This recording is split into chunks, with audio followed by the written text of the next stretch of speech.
Welcome back to my happy place. We are going to do the next spin effects in our series, and this will be spin effects 11. Our spin effects 11 is interesting in that it is one of those that can be made either with the pointy edge out or the little squattier edge out. And I like them both ways. I really do like this both ways. We are going to do it the way that it is set up. It has our hole for our tack down here, so this will be the bottom, and we will go around like this. We're going to be using our 7.5-inch template like we've been doing with all of our series. And what I'd like to show you is the Spin Effects 11 comes in a collection of 5 templates. Again, just so you're aware, you can always get these templates individually. You don't need to order the whole set. My advice to you, order the whole set, because once you get them and you start designing with them, you're going to want the other sizes to go along with it. There's so many things that can be done. This is a sneak peek of the Spin Effects 11, and on this one we have 1, 2, 3, 4, 5, 6, 7, 8 rotations, just like the other one, and you'll see 2 very distinct patterns coming out of here. A picture, of course, of the 5 templates and the shank size, which mine is a low shank. When we open it up, what we're going to see is that we have availability in 7 sizes, the 5 in the set, and a mini 2.5 and 1.5. I hope you've seen a pattern here because we seem to be able to get them all in both the 5-piece set and the minis as well. Of course, we're going to see pictures. We're going to do this 8 rotation and the 16 rotation. On the back, as with the other Spin Effects packages that we've looked at, you'll see additional designs and, of course, a little mini biography about Leonie West, who is the designer and inventor of the Westalee templates and rulers. She has partnered with So Steady in Oregon in 2015, and now all of the templates and rulers are made right here in the U.S. and distributed through So Steady. So we have them easily available to us. I'm going to go ahead and set all this aside, and then make sure that I've got you set up so you can see well. And we're going to start stitching.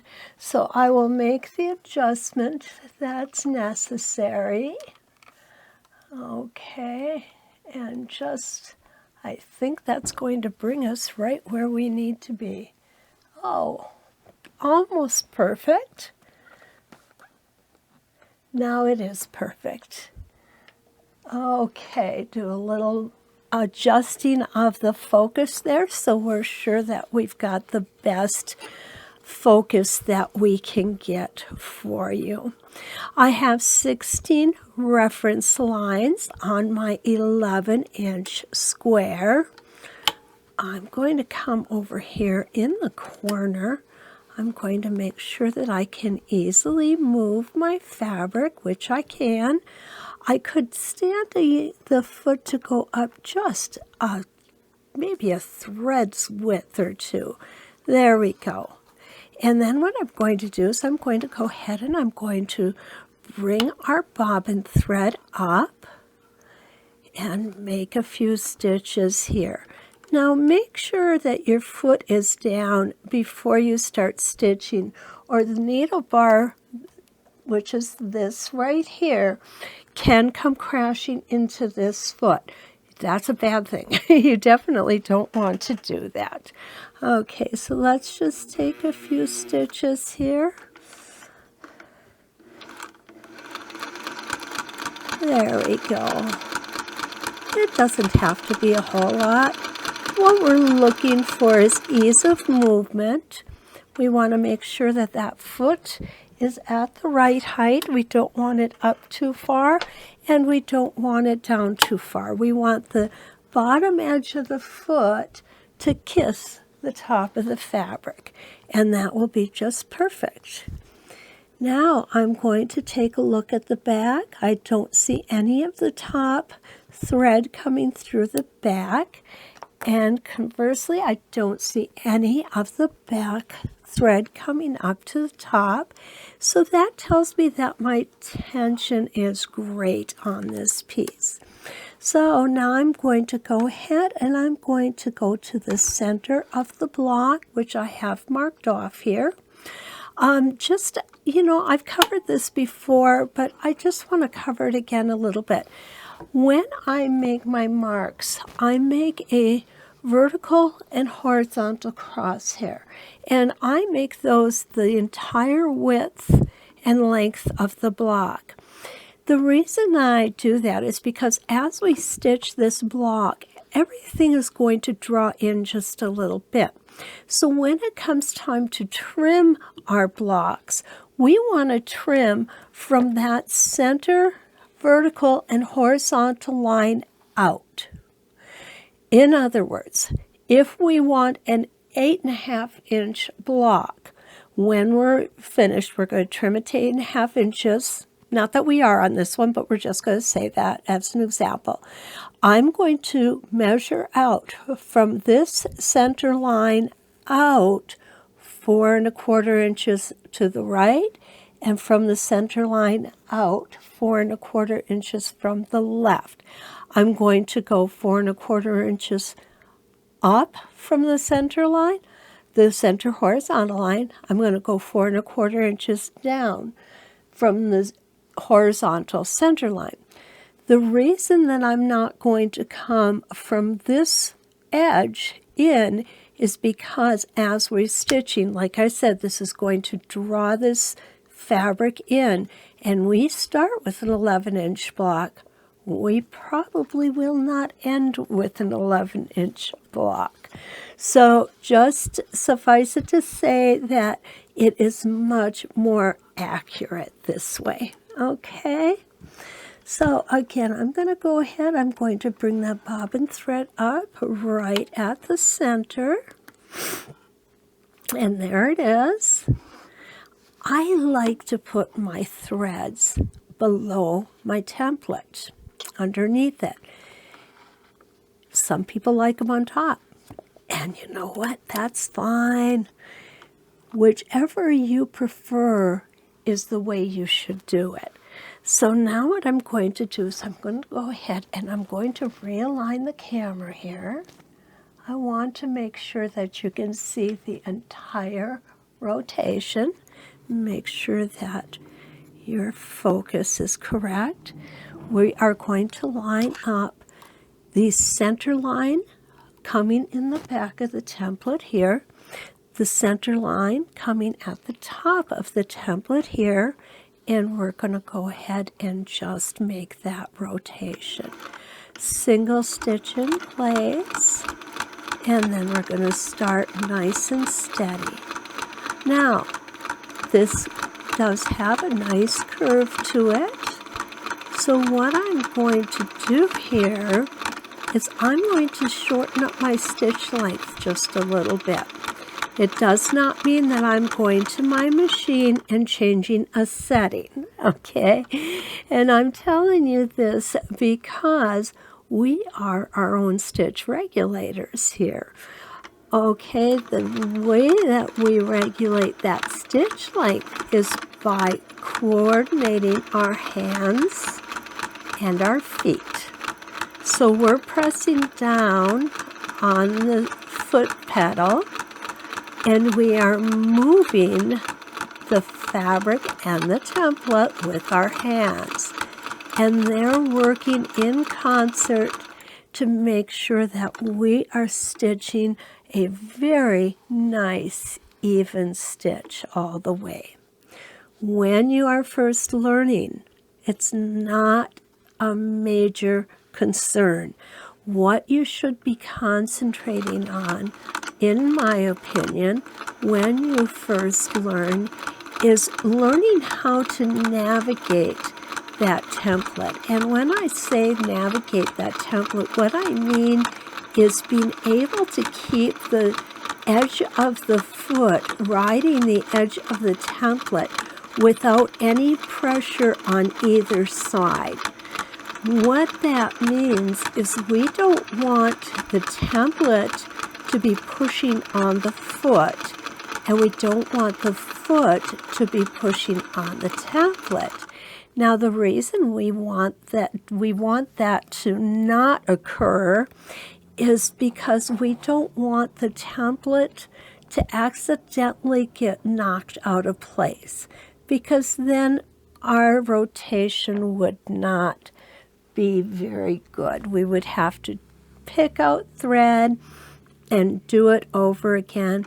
And I don't know anyone who's ever learned anything from picking out thread, maybe other than they don't want to have to pick out thread. So just take your time. You know, the stitch length, that's going to come with practice. It really will.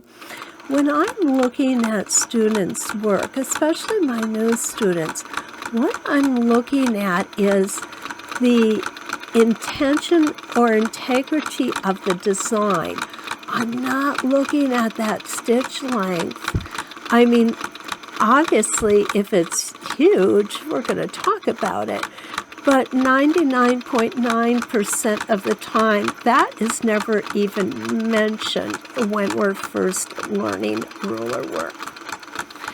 Now, there's another thing that I just want to mention, and I'm going to do it on this next rotation with this particular template.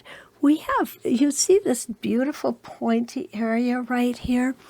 In order to make that a really nice sharp point, what we're going to do is we are going to stitch the first half of our template. When we get to the top, we're going to make one additional stitch and then head back down. Why don't we just linger there and make several stitches? Well, the reason we don't want to linger or make too many stitches up there is because we'll end up with a thread ball on the back, and that isn't appealing. It really, it kind of can be distracting, actually. And when we're doing these blocks, they are quilt as you go blocks, and what that means is when we are done, we are done. The back is finished as well. So what we have in the back is what we have. Okay, so that's one of the reasons that we pull our bobbin thread up, because we don't want to end up with some nasty little thread nest under there. We want everything to be nice and clean and like it is on the front. I'm just going to pull this out and show you the 4 rotations of this design. That is a very interesting design. I really like it. It opens up my imagination for a lot of things. What I'm going to do now is I'm going to go ahead and I'm going to stitch out these 45-degree angled reference lines. And then what we're going to have is we are going to have our 8-point motif. As with all of the other designs that we have stitched out, I'm going to stitch out 8 points, and then we'll go ahead and continue on to 16 points. It's really fun to watch these designs, and especially the sub-designs or the incidental designs that come along as we continue to stitch. Because each time we go over the template, we're adding new layers of complexity to the designs. And you know what? It's not difficult. If you can go around this template one time, You can do it 100 times. And it makes it look fabulous. And when someone tells you that, just say thank you. Don't point out your mistakes. I see way too many students doing that. If it doesn't fit into the 30-30 rule, and what the 30-30 rule is, if you're looking at something from 30 feet away and it's traveling 30 miles an hour past you, and you can't point out the mistake, there isn't one. That's just the way I look at it. And when people do look at it, I don't know why quilters just seem to be famous for pointing out their mistakes. But when people do look at it, especially non-quilters, they're not going to see the mistakes. And even if it is a quilter who notices the mistake, they're not going to point it out to you or tell you about it anyway. So don't tattle on yourself, because that's in essence what you're doing. You're tattling on yourself. Just accept the compliment and know that you did the best work you were able to do. Will your work improve? Absolutely, because the best we can do today will improve tomorrow and each day that we practice. And that's why they call it practice. The more we stitch, the better we're going to get at it. So I have one more reference line to get to, and then we're going to have our 8-point motif finished. It goes quickly, especially with the templates like this that are just flowing and easy to stitch. There's no sharp hills or curves to fall off of that we have to be cautious of and slow down around. Just going to take our time with the whole thing and come up with a beautiful design. So right back into the center. Whenever we stop or move our template or take it off, we definitely want to make sure that our needle is in the down position. Otherwise, you could end up where you don't want to be. So there is our 8 rotation motif. Isn't that gorgeous? Now what I'm going to do is I'm going to come on these inside lines, and I'm going to stitch this line, then I'm going to come over here.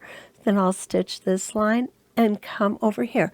Just like I did on the first set, I'm going to always stitch the line opposite. So let me go ahead and put this back on. And because I had my needle down, nothing moved. I don't have to try and readjust my fabric or readjust my machine or anything else. I'm all set up to go with my next 8 rotations. So here we go. Again, that first stitch in place. I take that stitch in place because I like to make what's called a toe catcher. Okay, it's not that I like to make it, it's just that I have a bad habit of doing that. And so I've noticed if I take that first stitch in place, I don't seem to make them as often as if I do not take that stitch in place. So it's a tool for me to help me avoid those toe catchers on the first stitch of a rotation. Okay, and the center is going to get a little bit of thread buildup. We expect that. That's okay. So I just did this line, so I'm going to come right across. And always make sure that you just butt that template up and make sure that it's seated correctly. And here goes another rotation. And after this one, what I'm going to do is I'm going to go ahead and put you on hold, pause the film so that you don't have to sit here and watch me stitch the same rotation over and over and over again, because I know that's about as exciting as watching paint dry. I don't want to bore you. And then what we'll do is we'll come back at the end and take a look at our whole motif with all 16 rotations. Okay, here we are. I am now finishing up with rotation number 16. So we are almost finished with this Spin Effects 11. I had to stop and look at which one we were on. Okay. Don't forget that extra stitch at the top. Don't linger too long though, because you don't want a whole lot of thread built up on that back side.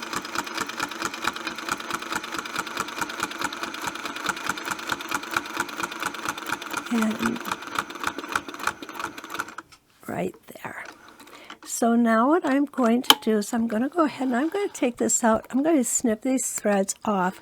Unlike the beginning where we have a lot of thread buildup so that our beginning threads don't need to be tied down because they're buried deep within those stitches. This one I will definitely go ahead and bury. And here is how the motif looks without the lines on it. Very pretty, liking it. Love all the secondary designs that happen in here. They just leave for some very interesting opportunities for us. So this is Spin Effects 11. I certainly hope you enjoy it as much as I've enjoyed bringing it to you. Please let me know what you think of it. Leave me a comment. Definitely post pictures of your project as you do it. And we'll be back with Spin Effects number 12. So until then, let's quilt.